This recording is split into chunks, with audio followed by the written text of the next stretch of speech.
اعوذ باللہ من الشیطان الرجیم بسم اللہ الرحمن الرحیم۔ ناظرین محترم السلام علیکم ورحمۃ اللہ وبرکاتہ۔ میں ہوں آپ کا میزبان محمد رئیس احمد۔ قرآن کریم کی تلاوت، ترجمہ اور تفسیر پر مشتمل پروگرام پیغام قرآن پیش کیا جا رہا ہے۔ الحمدللہ 25 پاروں کی تلاوت، ترجمہ اور تفسیر پیش کی گئی۔ آج 26ویں پارے کا آغاز ہو رہا ہے۔ 26ویں پارے کا پہلا ربع تلاوت کیا جائے گا، ترجمہ پیش کیا جائے گا اور تفسیر پیش کی جائے گی۔ ناظرین محترم، قرآن کریم کا یہ جو سفر ہے، ایک اتنا مبارک سفر ہے الحمدللہ کہ آج ہم یہ بات تحدیث نعمت کے طور پر کہہ سکتے ہیں کہ ARYQ TV کی اس کوشش کو بہت سراہا جا رہا ہے۔ اللہ تعالیٰ اس کی برکتیں آپ کو اور ہمیں نصیب فرمائے۔ تلاوت قرآن کریم کے لیے تشریف فرمائے ہیں ممتاز و معروف قاری جناب قاری نعمان نعیمی۔ السلام علیکم ورحمۃ اللہ وبرکاتہ۔ وعلیکم السلام ورحمۃ اللہ۔ اور ناظرین محترم، ہمارے ساتھ تشریف فرمائے ہیں ممتاز و معروف عالم دین علامہ مفتی محمد اسماعیل نورانی صاحب، جو کہ تفسیر فرمائیں گے انشاءاللہ۔ السلام علیکم ورحمۃ اللہ وبرکاتہ۔ وعلیکم السلام ورحمۃ اللہ وبرکاتہ۔ آئیے ناظرین، قرآن کریم کی تلاوت کا آغاز ہو رہا ہے اور یہ وہ سعادت کا سفر ہے کہ جس سفر پر صرف خوش نصیب گامزن ہوتے ہیں۔ آئیے تلاوت فرما رہے ہیں قاری نعمان نعیمی۔ بسم اللہ۔ اعوذ باللہ من الشیطان الرجیم، بسم اللہ الرحمن الرحیم۔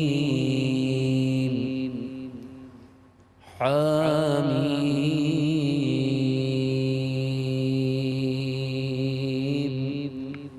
تنزیل الکتاب من اللہ العزیز الحکیم۔ میں اللہ کی پناہ میں آتا ہوں شیطان مردود سے۔ اللہ ہی کے نام سے شروع کرتا ہوں جو نہایت رحم فرمانے والا بہت مہربان ہے۔ حامیم، اس کتاب کا نازل کرنا اللہ کی طرف سے ہے جو بہت غالب بے حد حکمت والا ہے۔ ما خلقنا السماوات والأرض وما بينهما إلا بالحق وأجل مسمى والذين كفروا عما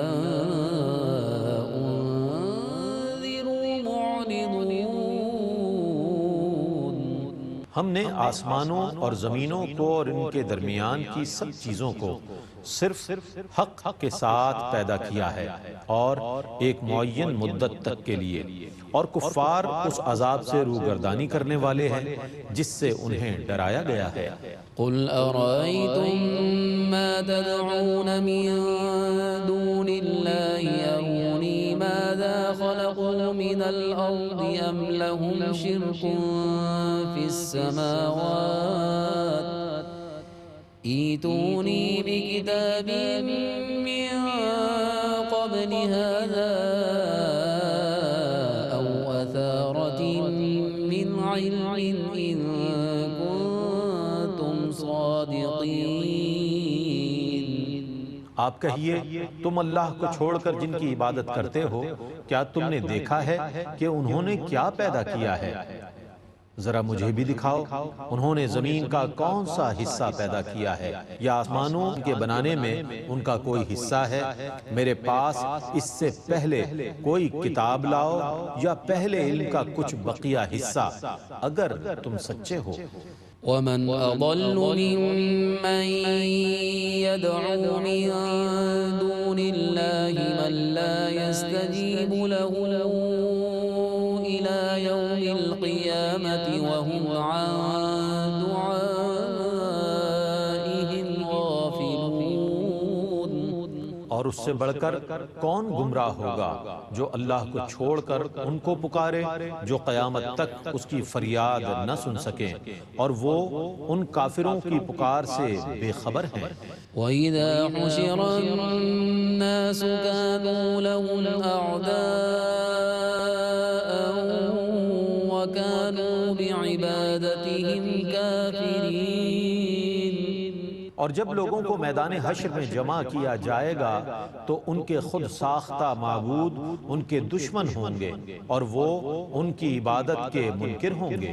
وَإِذَا تُتْلَى عَلَيْهِمْ آيَاتُنَا بَيِّنَاتٍ قَالَ الَّذِينَ كَفَرُوا لِلْحَقِّ لَمَّا جَاءَهُمْ هَذَا سِحْرٌ اور جب ان کے سامنے ہماری واضح آیات کی تلاوت کی جاتی ہے تو کفار اس حق کے متعلق کہتے ہیں جو ان کے پاس آ چکا ہے یہ کھلا ہوا جادو ہے۔ أم يقولون افتراه قل إن افتريته فلا تملكون لي من الله شيئا هو أعلم بما تفيضون فيه كفى به شهيدا بيني وبينكم وهو الغفور الرحيم۔ یا کہتے ہیں کہ اس نبی نے اس کو گھڑ لیا ہے، آپ کہیے کہ اگر بالفرض میں نے اس قرآن کو گھڑ لیا ہوتا تو تم مجھے اللہ کے عذاب سے بالکل بچا نہیں سکتے تھے۔ تم اس قرآن کے متعلق جو کچھ کہہ رہے ہو اللہ اس کو خوب جاننے والا ہے، میرے اور تمہارے درمیان وہی کافی گواہ ہے اور وہ بہت بخشنے والا بے حد مہربان ہے۔ قل ما كنت بدعا من الرسل وما أدري ما يفعل بي ولا بكم إن أتبع إلا ما يوحى إلي وما أنا إلا نذير مبين۔ آپ کہیے کہ میں رسولوں میں سے کوئی انوکھا رسول نہیں ہوں اور نہ میں از خود یہ جانتا ہوں کہ میرے ساتھ کیا کیا جائے گا اور نہ میں از خود یہ جانتا ہوں کہ تمہارے ساتھ کیا کیا جائے گا، میں صرف اسی چیز کی پیروی کرتا ہوں جس کی میری طرف وحی کی جاتی ہے اور میں صرف واضح طور پر عذاب سے ڈرانے والا ہوں۔ قل أرأيتم إن كان من عند الله وكفرتم به وشهد شاهد من بني إسرائيل على مثله فآمن واستكبرتم إن الله لا يهدي القوم الظالمين۔ آپ کہیے کہ اگر یہ قرآن اللہ کی طرف سے ہو اور تم اس کا کفر کر چکے ہو تو پھر تمہارا کیا انجام ہوگا، اور بنی اسرائیل کا ایک شخص اس جیسی کتاب کی گواہی دے چکا ہو اور اس پر ایمان بھی لا چکا ہو اور تم نے تکبر کیا ہو تو تمہاری عاقبت کیسی ہوگی؟ بے شک اللہ ظالم لوگوں کو ہدایت نہیں دیتا۔ وقال الذين كفروا للذين آمنوا لو كان خيرا ما سبقونا إليه وإذ لم يهتدوا به فسيقولون هذا إفك قديم۔ اور کافروں نے مومنوں کے متعلق کہا اگر یہ قرآن بہتر ہوتا تو یہ لوگ اس کی طرف ہم پر سبقت نہ کرتے، اور جب انہوں نے اس سے ہدایت حاصل نہ کی تو ان قریب یہ کہیں گے یہ قدیم جھوٹ ہے۔ ومن قبله كتاب موسى إماما ورحمة وهذا كتاب مصدق لسانا عربيا لينذر الذين ظلموا وبشرى للمحسنين۔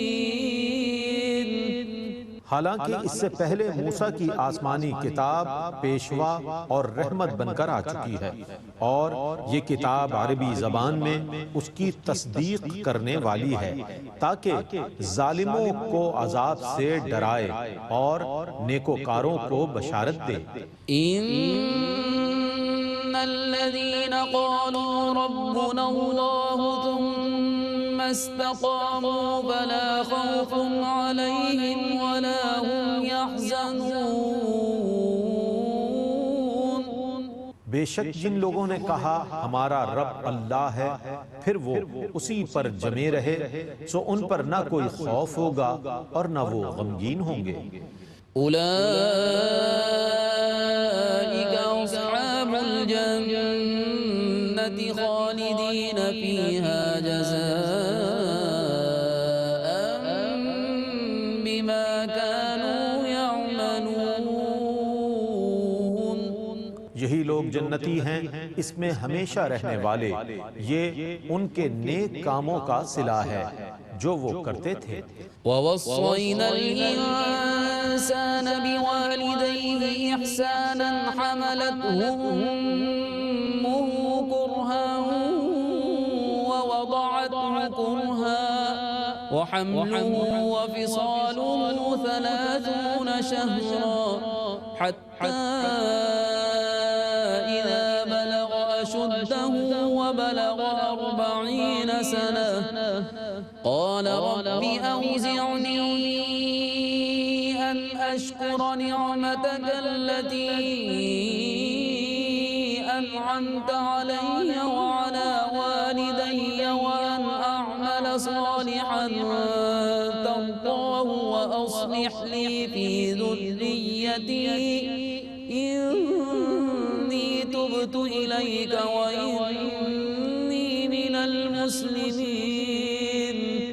اور ہم نے انسان کو اس کے ماں باپ کے ساتھ نیکی کرنے کا تاکیدی حکم دیا. اس کی ماں نے اس کو مشقت کے ساتھ پیٹ میں اٹھایا اور تکلیف جھیل کر اس کو جنا، اور اس کو پیٹ میں اٹھانا اور اس کا دودھ چھڑانا 30 ماہ میں تھا، حتیٰ کہ جب وہ اپنی پوری قوت کو پہنچا اور 40 برس کا ہو گیا تو کہا، اے میرے رب مجھے توفیق دے کہ میں تیری اس نعمت کا شکر ادا کروں جو تو نے مجھ کو اور میرے ماں باپ کو عطا فرمائی ہے، اور میں ایسے نیک کام کروں جن سے تو راضی ہو، اور تو میری اولاد میں بھی نیکی رکھ دے. بے شک میں نے تیری طرف رجوع کیا اور بے شک میں اطاعت گزاروں میں سے ہوں. أولئك الذين نتقبل عنهم أحسن ما عملوا ونتجاوز عن سيئاتهم في أصحاب الجنة وعد الصدق الذي كانوا يوعدون. یہ وہ لوگ ہیں جن کے نیک کاموں کو ہم قبول فرماتے ہیں اور جن کی لغزشوں سے ہم درگزر کرتے ہیں. یہ جنتی لوگوں میں سے ہیں، یہ اللہ کا سچا وعدہ ہے جو ان سے کیا جاتا تھا. والذي قال لوالديه أف لكما أتعدانني أن أخرج وقد خلت القرون من قبلي وهما يستغيثان الله ويلك آمن إن وعد الله حق فيقول ما هذا إلا أساطير الأولين. اور جس نے اپنے ماں باپ سے کہا تم پر اف ہے، تم مجھے اسی سے ڈراتے رہے ہو کہ میں قبر سے نکالا جاؤں گا، حالانکہ مجھ سے پہلے بہت صدیاں گزر چکی ہیں. اور وہ دونوں ماں باپ اللہ سے فریاد کرتے ہیں کہ تیرے لیے ہلاکت ہو، ایمان لے آ، بے شک اللہ کا وعدہ برحق ہے. تو وہ کہتا ہے یہ تو صرف پہلے لوگوں کے بنائے ہوئے افسانے ہیں. أولئك الذين حق عليهم القول في أمم قد خلت من قبلهم من الجن والإنس إنهم كانوا خاسرين. یہ وہ لوگ ہیں جن پر اللہ کی حجت پوری ہو چکی ہے. یہ جنات اور انسانوں کے ان گروہوں میں سے ہیں جو ان سے پہلے گزر چکے ہیں. یہ لوگ بڑا نقصان اٹھانے والوں میں سے تھے. وَلِكُلٍّ دَرَجَاتٌ مِّمَّا عَمِلُوا وَلِيُوَفِّيَهُمْ أَعْمَالَهُمْ وَهُمْ لَا يُظْلَمُونَ. اور ہر فریق کے لیے ان کے اعمال کے مطابق درجات ہیں اور ان کو ان کے اعمال کا پورا صلہ دیا جائے گا اور ان پر بالکل ظلم نہیں کیا جائے گا۔ وَيَوْمَ يُعْرَضُ الَّذِينَ كَفَرُوا عَلَى النَّارِ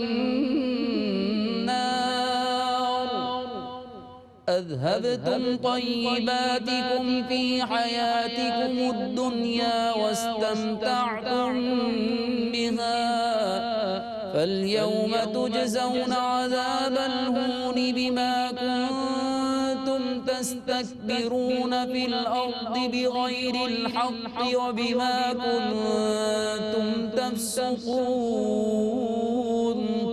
اور جس دن کفار کو دوزخ میں جھونک دیا جائے گا تو ان سے کہا جائے گا تم اپنی لذیذ چیزیں دنیا کی زندگی میں لے چکے ہو اور ان سے فائدہ اٹھا چکے ہو، پس آج تم کو ذلت والا عذاب دیا جائے گا کیونکہ تم زمین میں ناحق تکبر کرتے تھے اور کیونکہ تم نافرمانی کرتے تھے۔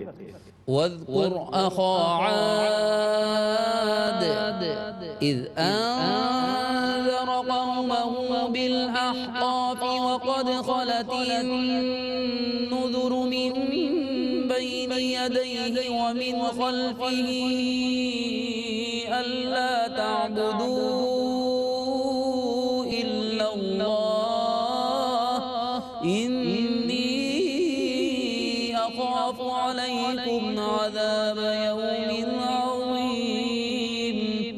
اور اے رسول مکرم عاد کے ہم قبیلہ ہود کو یاد کیجئے جب انہوں نے اپنی قوم کو احقاف ریگستانی بستی میں اللہ کے عذاب سے ڈرایا اور ان سے پہلے بھی کئی ڈرانے والے پیغمبر گزر چکے تھے اور ان کے بعد بھی آنے والے تھے کہ تم اللہ کے سوا کسی کی عبادت نہ کرو، بے شک مجھے تم پر بڑے دن کے عذاب کا خطرہ ہے۔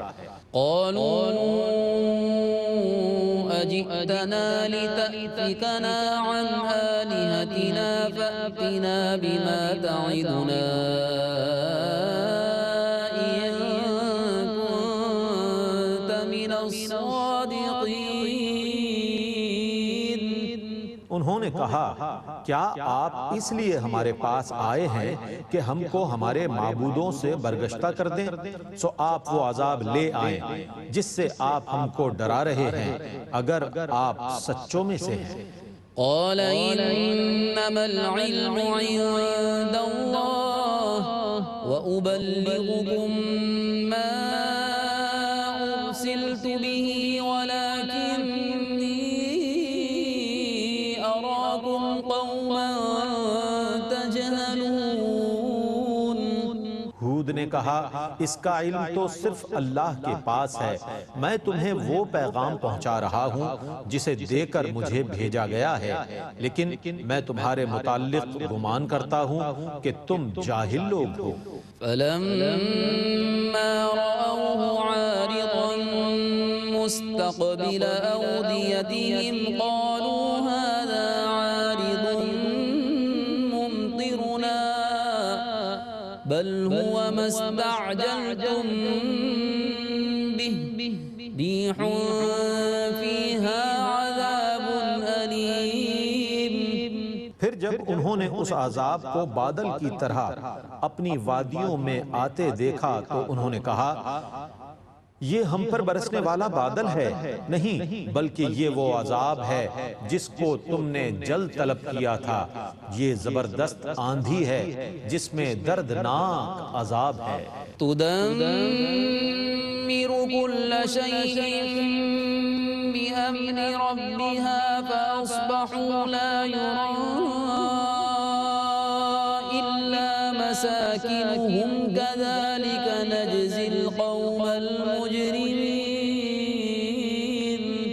یہ اپنے رب کے حکم سے ہر چیز کو برباد کر دے گی، پھر وہ اس طرح ہو گئے کہ ان کے گھروں کے سوا اور کچھ دکھائی نہیں دیتا تھا، ہم مجرموں کو اسی طرح سزا دیتے ہیں۔ وَلَقَدْ مَكَّنَّاهُمْ فِي مَاءٍ مَكَّنَّاكُمْ فِيهِ وَجَعَلْنَا لَهُمْ سَمْعًا وَأَبْصَارًا وَأَفْئِدَةً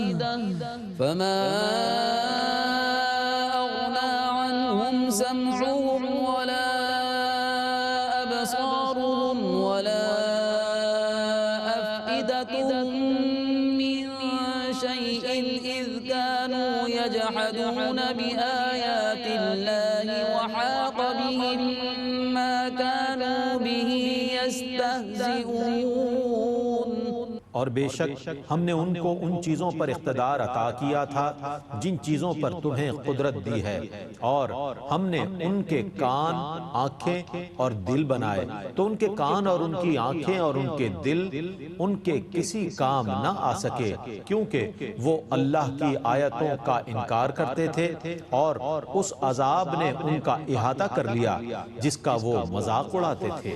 وَلَقَدْ أَهْلَكْنَا مَا حَوْلَكُمْ مِنَ الْقُرَى وَصَرَّفْنَا الْآيَاتِ لَعَلَّهُمْ يَرْجِعُونَ.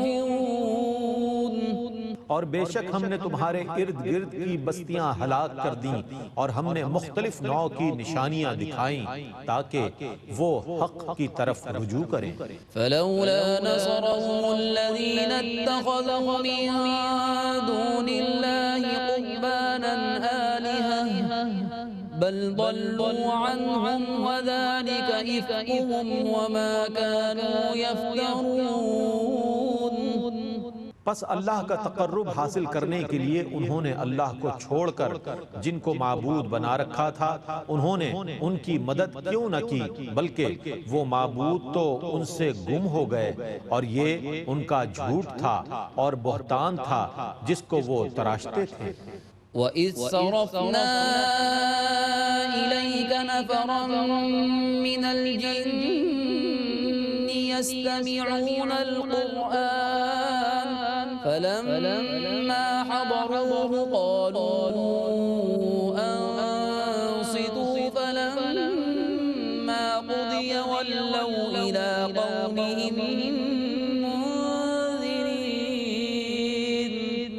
اور اے رسول مکرم یاد کیجئے جب ہم نے جنات کی ایک جماعت کو آپ کی طرف متوجہ کیا جو آپ سے بغور قرآن سنتے تھے، پس جب وہ نبی کے پاس پہنچ گئے تو ایک دوسرے سے کہنے لگے چپ ہو جاؤ۔ پھر جب قرآن پڑھا جا چکا تو وہ اپنی قوم کی طرف عذاب سے ڈراتے ہوئے واپس گئے۔ قالوا يا قومنا إنا سمعنا كتابا أنزل من بعد موسى مصدقا لما بين يديه يهدي إلى الحق وإلى طريق مستقيم. انہوں نے کہا اے ہماری قوم، ہم نے ایک کتاب سنی ہے جو موسیٰ کے بعد نازل کی گئی ہے، وہ پہلی کتابوں کی تصدیق کرتی ہے اور حق کی طرف ہدایت دیتی ہے اور سیدھے راستے کی طرف۔ یا قومنا اجیبوا داعی اللہ وآمنوا به یغفر لکم من ذنوبکم ویجرکم من عذاب علیم. اے ہماری قوم، اللہ کی طرف دعوت دینے والے کا پیغام مان لو اور اس پر ایمان لے آؤ، اللہ تمہارے گناہوں میں سے بخش دے گا اور دردناک عذاب سے تمہیں پناہ میں رکھے گا۔ ومن لا يجب داعی اللہ فلیس بمعجز فی الارض ولیس له من دونه اولیاء اولئک فی ضلال مبین. اور جو اللہ کی طرف دعوت دینے والے کے پیغام کو قبول نہیں کرے گا وہ زمین میں کہیں بھاگ کر اللہ کو عاجز کرنے والا نہیں ہے اور اللہ کے سوا اس کا کوئی مددگار نہیں ہے، اور وہ لوگ کھلی ہوئی گمراہی میں ہیں۔ أولم يروا أن الله الذي خلق السماوات والأرض ولم يعي بخلقهن بقادر على أن يحيي الموتى بلى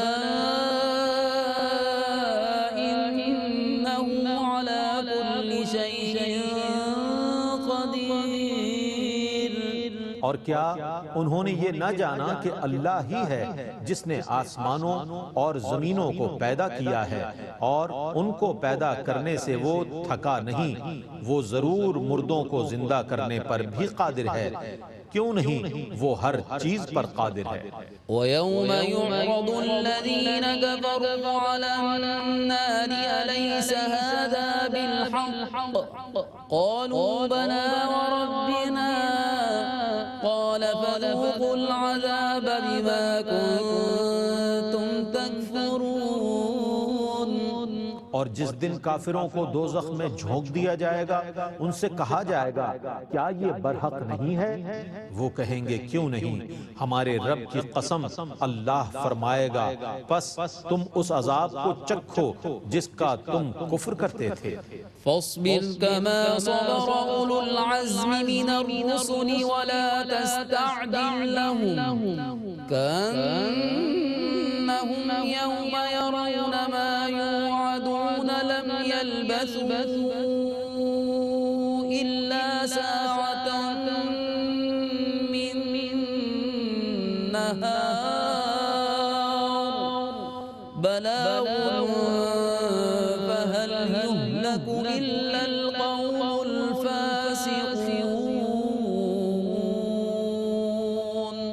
سو اے رسول آپ صبر کیجئے جیسا کہ ہمت والے رسولوں نے صبر کیا تھا، اور ان کے لیے طلب عذاب کی جلدی نہ کریں جس دن وہ آخرت کے اس عذاب کو دیکھیں گے جس کی ان کو وعید سنائی گئی ہے، اس وقت وہ گمان کریں گے کہ وہ دنیا میں صرف دن کی ایک گھڑی رہے تھے۔ یہ قرآن کا پیغام ہے، لہٰذا صرف نافرمان لوگوں کو ہی ہلاک کیا جائے گا۔ الحمدللہ تلاوت و ترجمہ پیش کیا گیا، آئیے تفسیر کے لیے ہم چلتے ہیں علامہ مفتی محمد اسماعیل نورانی صاحب کی جانب۔ بسم اللہ۔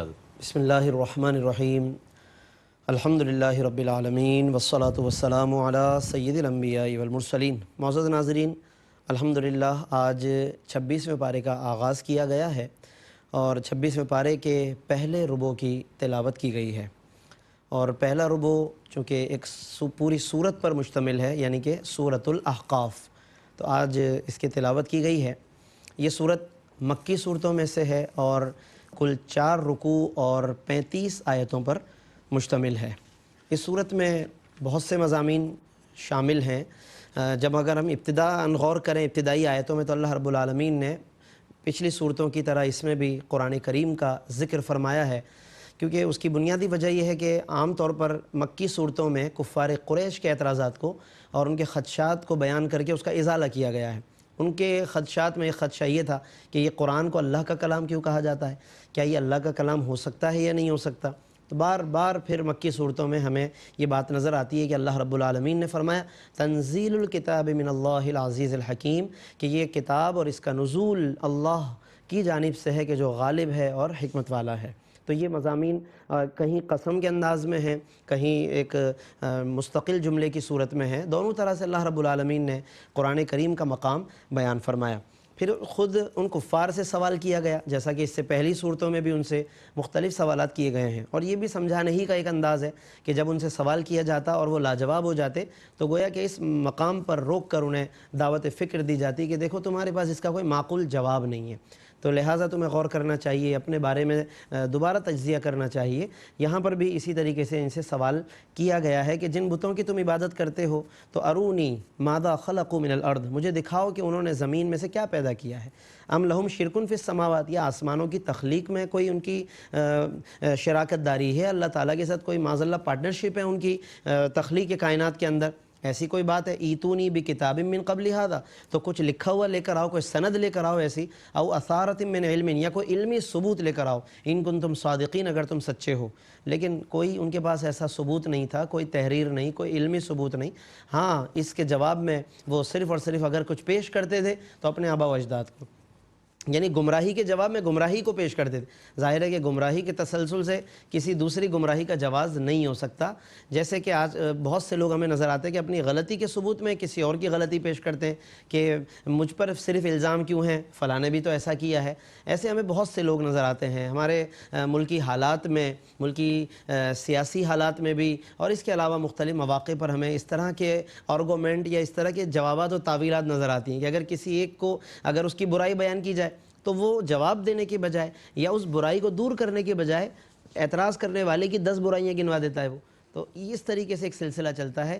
تو یہ قرآن کریم نے بتایا کہ یہ رویہ درست نہیں ہے، بلکہ صحیح اگر کوئی بات ہے تو وہ یہی ہے کہ اگر تم پر حق واضح ہو جائے تو اس کی پیروی کی جائے، یا پھر جس پر تم قائم ہو اس کا کوئی ایسا ثبوت لے کر آؤ کہ جو ناقابل تردید ہو۔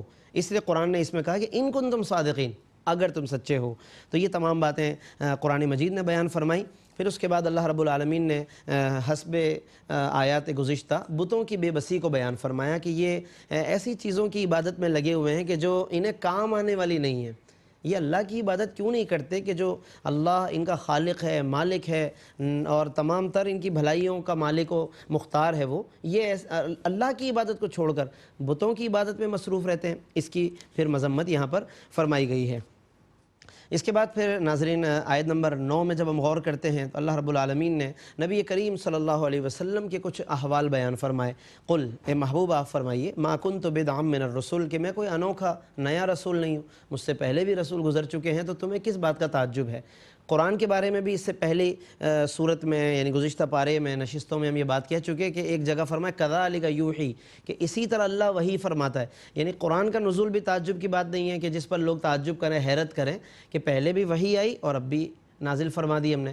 اسی طرح سے حضور علیہ السلام کے بارے میں فرمایا گیا کہ ما کنت بدعا من الرسول، کہ میں کوئی انوکھا رسول نہیں ہوں۔ اور اس کے بعد وما ادری ما یفعل بی ولا بکم، اور میں نہیں جانتا کہ میرے ساتھ کیا کیا جائے گا اور نہ ہی یہ بات کہ تمہارے ساتھ کیا کیا جائے گا۔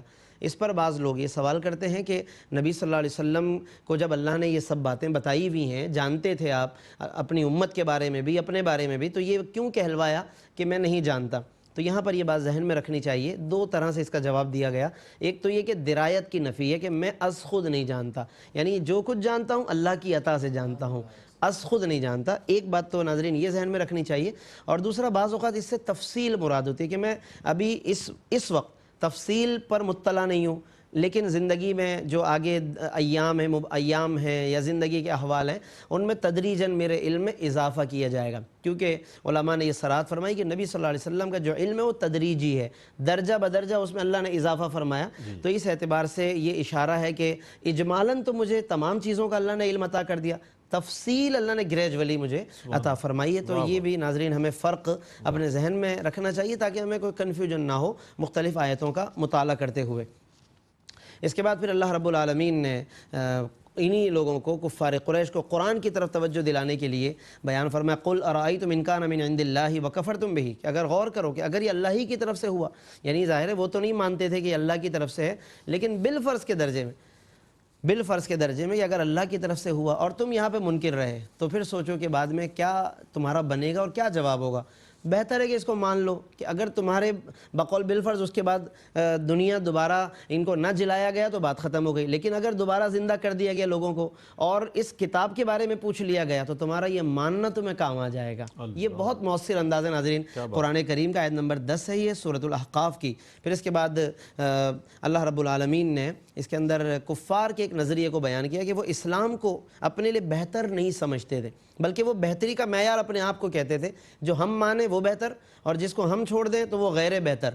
چنانچہ وہ کہتے تھے کہ للذین آمنوا، ایمان والوں سے، آیت نمبر 11 لو کان خیرا ما سبقونا الیہ، اگر یہ اسلام کوئی بہتر چیز ہوتی تو ضرور یہ مسلمان ہم پہ سبقت نہ لے جاتے، یہ ہم سے آگے نہ نکل جاتے۔ یعنی وہ مسلمانوں کے ایمان میں سبقت کو بھی حقارت کی نظر سے دیکھ رہے ہیں اور کہتے ہیں کہ جناب اس کا مطلب ہے یہ لوگ جو پہلے اسلام لائیں اس کا مطلب اسلام بہتر نہیں ہے، اگر بہتر ہوتا تو ہم پہلے لاتے اسلام۔ یعنی معیار اپنے آپ کو سمجھ رہے ہیں، حالانکہ معیار خود اللہ کی ذات، آقا دو عالم کی ذات پاک ہے، قرآن معیار ہے، لیکن انہوں نے اپنے آپ کو معیار بنا لیا۔ یہاں سے اس سوچ کا بھی ناظرین رد ہوتا ہے کہ جہاں پر لوگ شریعت کو ایک طرف کر کے اپنے آپ کو معیار بنا لیتے ہیں کہ ہمارے معیار پر پرکھو کہ کون درست ہے کون غلط ہے۔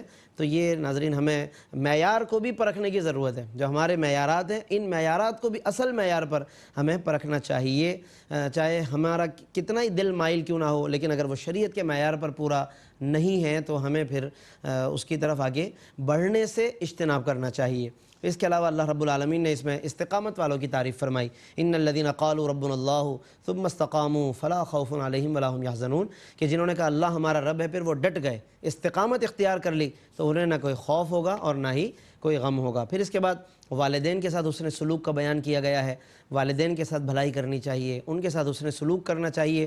خصوصاً پھر والدہ کا ذکر کیا کہ اس نے کتنی مشقتوں سے انسان کو یعنی اپنے پیٹ میں اپنے بچے یا بچی کو اٹھائے رکھا, پھر کس طرح تکلیف سے جنا اس کو, اور پھر آگے تک بھی تکلیف کے مراحل کو برداشت کیا, حتیٰ اذا بلغ شدہ, یہاں تک کہ جب وہ بچہ اپنی قوت کو پہنچ گیا, وبلغ 40 سنۃ, اور 40 برس کا ہو گیا, تو اب اگر وہ فرما بردار ہے تو کیا کہے گا؟ ربی, اے میرے رب, اوزعنی, مجھے توفیق دے, ان اشکر نعمتک التی انعمت علیہ, کہ میں تیرا شکر ادا کروں تیری اس نعمت کا جو تو نے مجھ پر فرمائی. بعض علماء نے فرمایا کہ حضرت ابو بکر صدیق کی طرف اشارہ ہے کہ جب ان کی عمر 40 سال کی ہو گئی تو انہوں نے اللہ کی بارگاہ میں یہ عرض کیا کہ تو نے مجھ پہ نعمت فرمائی, میرے والدین پر نعمت فرمائی, تو اس بات کی مجھے توفیق دے کہ میں اس کا شکر ادا کروں. وان اعمل صالحا ترضا, اور مزید میں نیک عمل کروں کہ جس سے تو راضی ہو جائے.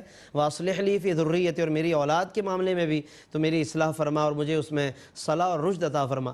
تو اس کے نتیجے میں اللہ نے انہیں بھی, ان کے والدین کو بھی, اور اولاد کی اولاد کو بھی ایمان کی توفیق عطا فرمائی.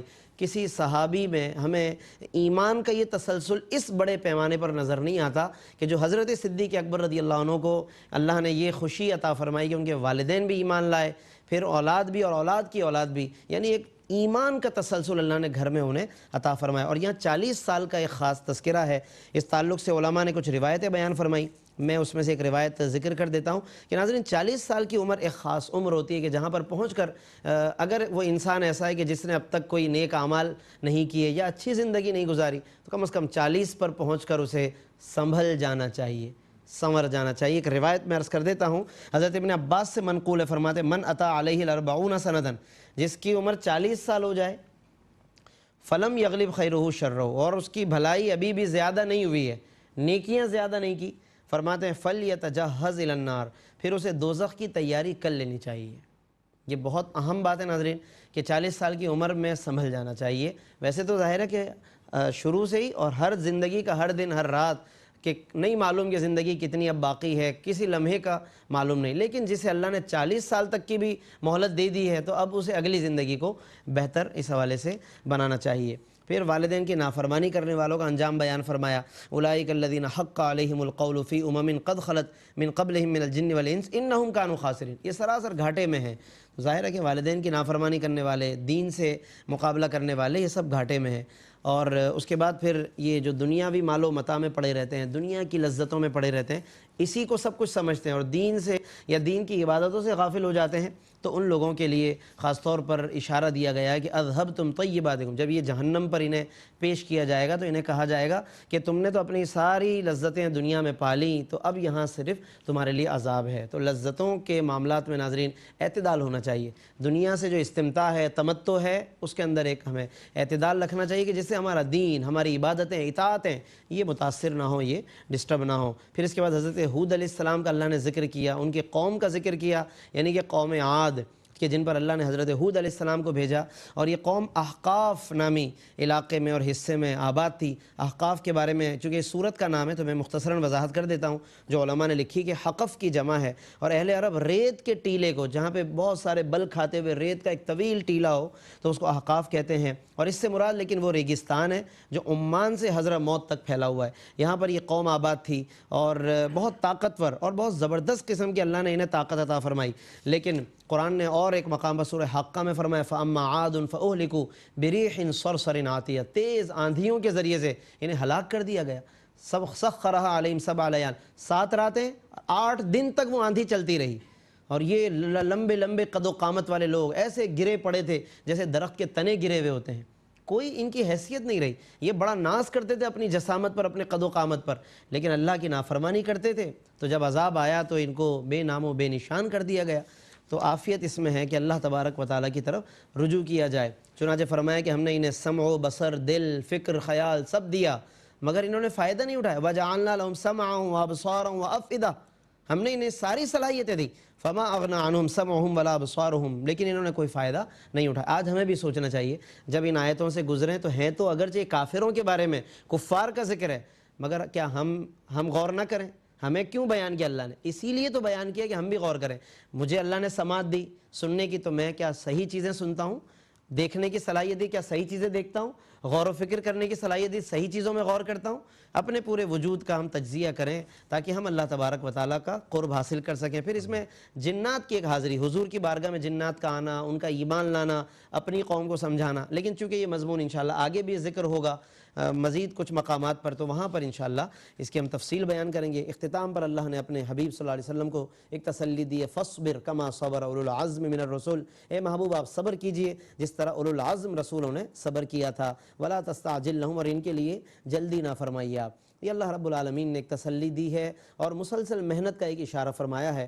تو یہ ایسے بہت سے مضامین ہیں جس میں ہمیں بھی تسلسل کا اشارہ دیا گیا ہے. ہمیں بھی جہد مسلسل چاہیے, اطاعت کے کام کرنے کے لیے مسلسل محنت کرنی چاہیے تاکہ اللہ کا قرب حاصل ہو سکے. اللہ رب العالمین سے دعا ہے کہ وہ ہمیں ان تمام مضامین پر عمل کرنے کی توفیق عطا فرمائے. آمین. وآخر دعوانا ان الحمدللہ رب. ماشاءاللہ, جزاک اللہ مفتی صاحب. بہت ہی خوبصورت انداز میں علامہ مفتی محمد اسماعیل نورانی صاحب تفسیر بیان فرما رہے تھے, اور دوران تفسیر بہت سی ایسی باتیں آئیں کہ جو اصلاح احوال کے حوالے سے بہت ضروری تھیں. اللہ تعالیٰ سے دعا ہے کہ جو کچھ سنا ہے اس پر ہمیں عمل کرنے کی توفیق عطا فرمائے, اسلام پر زندگی عطا فرمائے, ایمان پر موت عطا فرمائے, اور سرکار علیہ الصلوۃ والسلام کی شفاعت عظمیٰ سے بروز حشر ہمیں بہرہ مند فرمائے. ARYQ TV کے اس اہتمام کو اپنی بارگاہ میں قبول فرمائے. اس کے ساتھ ہی ناظرین, اپنے میزبان محمد رئیس احمد کو اجازت دیجیے. اللہ حافظ.